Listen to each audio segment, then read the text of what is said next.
Toby was one of the first batch of female doctors. She went to Edinburgh and she graduated as a doctor in 1912.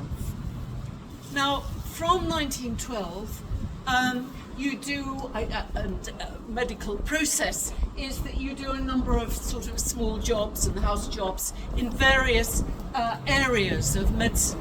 But of course, 2 years later, it was the First World War, and she became a doctor, or at least she was a doctor in the services, as indeed she was in the Second World War also.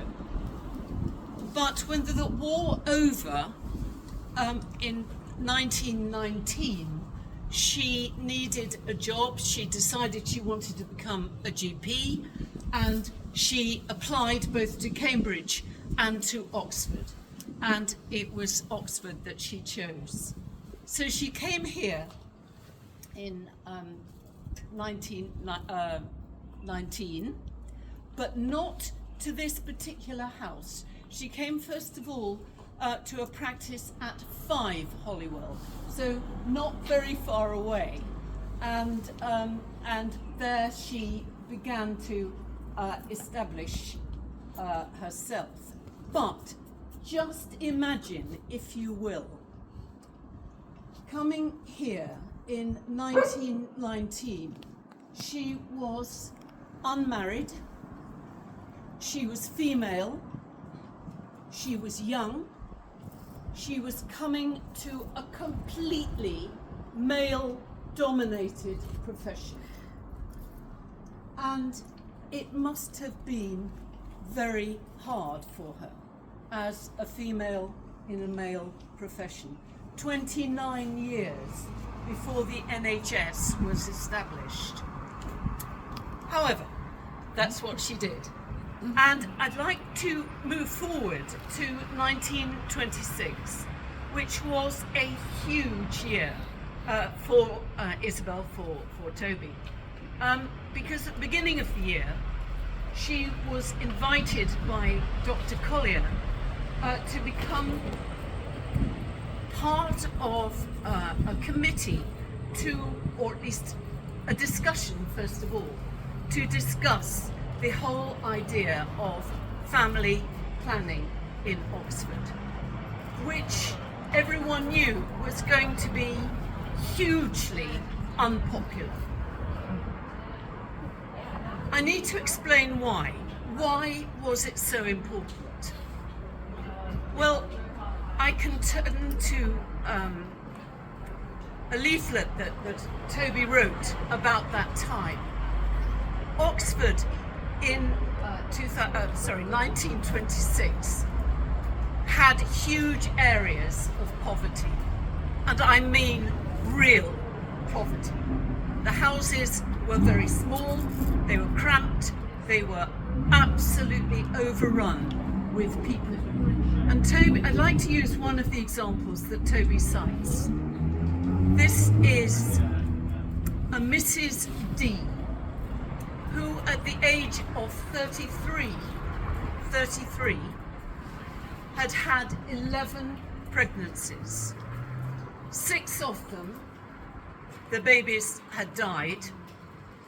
The other 5, 2 of them were to die of tuberculosis. So 11 pregnancies and only 3 children. And that was the situation in areas, obviously not throughout Oxford, but in areas of Oxford. Sanitation, housing, it was a desperate situation. And women, married women, needed some way of being able to control birth. They needed some form of contraception in order to be able to begin to order their lives. Contraception was huge in order to be able to limit some of these vast numbers of pregnancies. But it was a real fight. This started at the beginning of the year, in April, I think, 1926.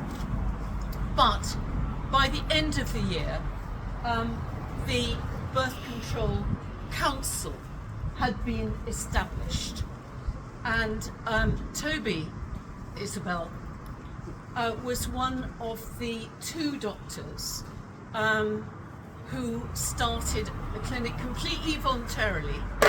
This was in Jericho, in 2 rooms that had been loaned to them. But they couldn't advertise. Word got around, and the press were bitterly against them. In fact, most of Oxford was bitterly against them. She was described as wicked. The whole plan was described as vice-ridden, and they would prefer a brothel to come to Oxford rather than a birth control clinic.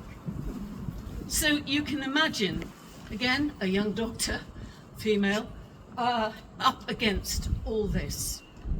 However, they persevered, and a well-wisher bought a house for them in Jericho so that they could establish a proper birth control clinic, which they did, and it lasted for 20 years until eventually it all came under the umbrella of the Radcliffe. Also in that year, on a domestic front, Toby's sister, my granny, Jan, her husband died, and he was a vicar. And so, of course, as a widow with 1 son, 10 years old, my father, where were they to go?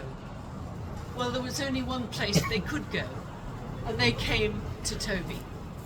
So here she was in the midst of this sort of battle royal going on, suddenly with 2 dependents, my granny and my 10-year-old father. In 1928, they came here. Toby bought the practice, and this was her consulting room. And really, she stayed here until 1961. So it was a very, very special GP surgery, and my granny did all she could to help and receive people and looked after them. So that was very special. During the Second World War, she enlisted and was an army medical officer. And then we come sort of, her other great interest was psychiatry.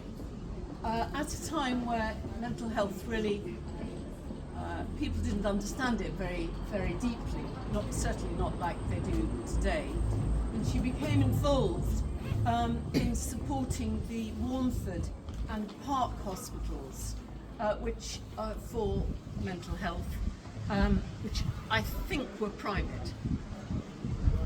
But then came the whole movement of wanting to draw the private and the public mental health hospitals together. And Toby became the acting chair, which enabled these hospitals to be brought together under one umbrella. You know, there was no distinction between private and public. So that was very, very special. Coming back to the more domestic side, my father grew up here under Toby's influence, and he freely admitted that he became a doctor because of Toby, because of Isabelle. And doing a quick reckon up,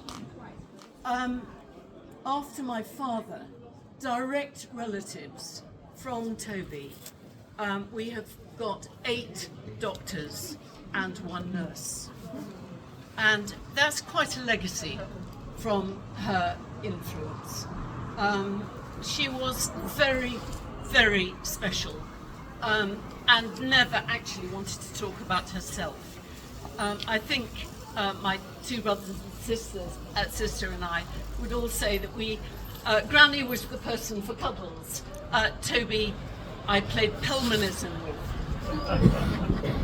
But she was very, very special. Toby, throughout all this, despite birth control and everything else, was a very strong Christian. And she and Granny and Dad worshipped at the University Church St Mary's. And believe it or not, on this very day, 55 years ago, was her memorial service. So I think there's something special about this day and very special about Toby. So thank you for being here. Thank you for sharing in all of this.